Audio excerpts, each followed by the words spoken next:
What if the world you know isn't real? What if everything you believed in, every person you trusted, was a lie?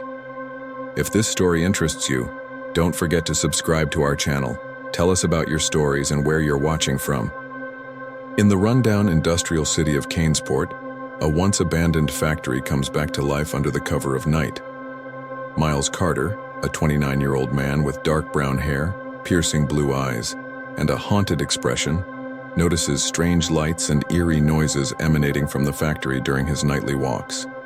His curiosity is piqued, and he begins sneaking closer to the building, unsure of what he's hoping to find. One evening, he sneaks inside only to discover the unimaginable. Rows of human replicas, seemingly flawless copies of real people, being produced in large metal chambers. His heart races and he's struck by the uncanny perfection of these human figures, each one seemingly lifeless. But then, as he watches, one of the replicas suddenly opens its eyes and stares straight at him, as if it's aware of his presence. The most chilling part? The replica's eyes look exactly like his. The replica smiles eerily, its eyes never leaving Miles, and for a split second, he feels his heart stop. Sometimes a reflection doesn't show you who you are. It shows you who you shouldn't be. Haunted by what he witnessed in the factory, Miles becomes obsessed. Night after night, he sneaks back into the building, searching for answers. The replicas are still there, but now, their behavior has begun to shift. They're no longer motionless. Some are moving, reacting as if they've gained a mind of their own. During one of his visits, Miles discovers an old journal hidden in the factory's archives, written by the factory's original creator. The journal details a horrifying project, creating perfect human replicas for an elite, secretive organization designed to replace influential figures in society. As Miles reads through the entries, he finds his own name mentioned multiple times, alongside detailed notes about his perfect replication. Then one night, while searching deeper into the factory, Miles finds a large mirror that seems to be a key part of the process. When he stares into it, he sees a version of himself, younger, more confident, but with an unsettling look in his eyes. Suddenly, he realizes that something is wrong. This version of himself isn't just a reflection, it's alive, and it's waiting. As he backs away from the mirror, the replica from earlier appears behind him, its reflection not matching his movements. What if the memories you cherish the most aren't even yours? What if your past has been stolen? Unable to shake the feeling that something is deeply wrong, Miles begins to dig into his own past. His search takes him to old friends, family members, and anyone who might have known him before the factory appeared in Canesport. As he digs deeper, he uncovers discrepancies, old photographs that seem altered, people who can't recall certain events in his life, and memories that don't add up. Desperate for answers, Miles confronts Emma, an old childhood friend who's recently returned to Canesport. She warns him that the factory's origins are much darker than he realizes. It wasn't just about creating replicas. The true purpose was far more insidious. The factory was part of a covert government project designed to replace powerful figures in society with perfect copies, and those who had been replaced were disposed of, forgotten. When Miles shows Emma the journal and the replica of himself, she recoils in horror and whispers, "Miles, that's not you. You've been replaced." Confused and paranoid, Miles returns to the factory, certain that Emma's warnings are true. But when he enters the building, he's greeted by a horrifying sight. The replica from his first encounter is standing before him, now fully animated and staring with an eerie, unsettling smile. The replica speaks for the first time. "I'm the real Miles Carter. You were just the test." Sometimes the scariest part of the truth isn't finding it. It's realizing how deep the lies go. With the chilling revelation that he might not be the real Miles Carter, our protagonist descends further into madness.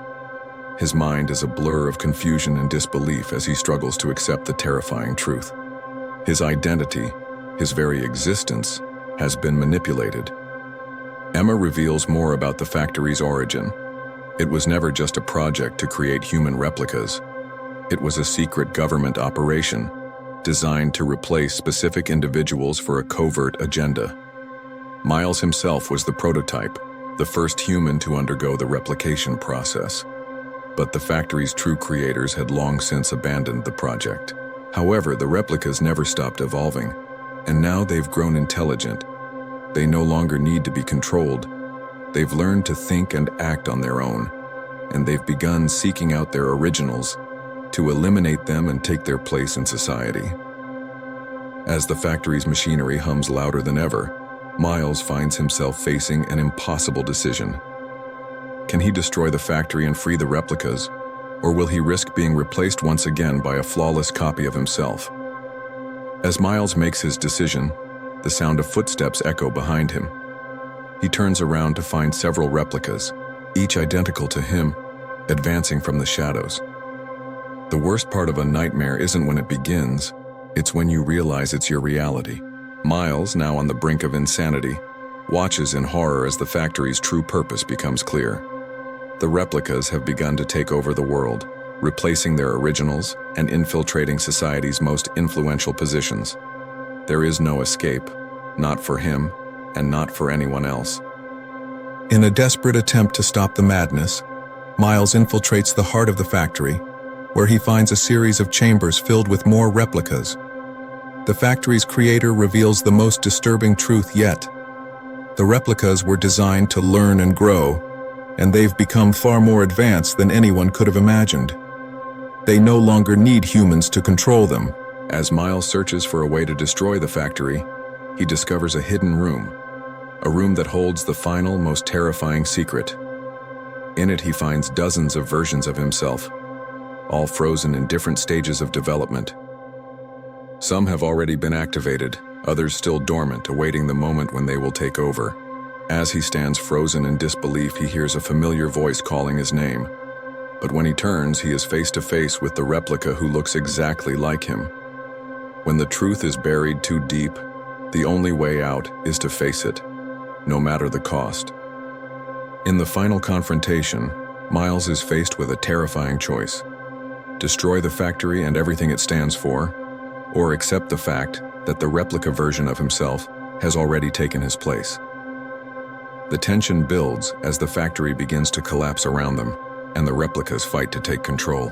In the chaos that ensues, Miles faces his final moments of clarity. He can either accept his fate, allow the replicas to continue their mission, or he can destroy the factory and wipe out every trace of his existence, even if it means erasing his own memories. With everything on the line, Miles makes his choice. But when the smoke clears, only one figure remains standing. And it's not the one the audience expected. The last shot is of the factory's ruins as a single figure. The real Miles Carter, or is it, walks away from the destruction. The screen fades to black. The flames of the factory consume everything in their path, and the heavy hum of collapsing machinery echoes through the night. Miles stands amidst the chaos, his heart pounding in his chest. His mind, once certain of who he was, now swirls with doubt. Which one of him is the real Miles? The factory's destruction is in full swing, and his every breath feels like it could be his last.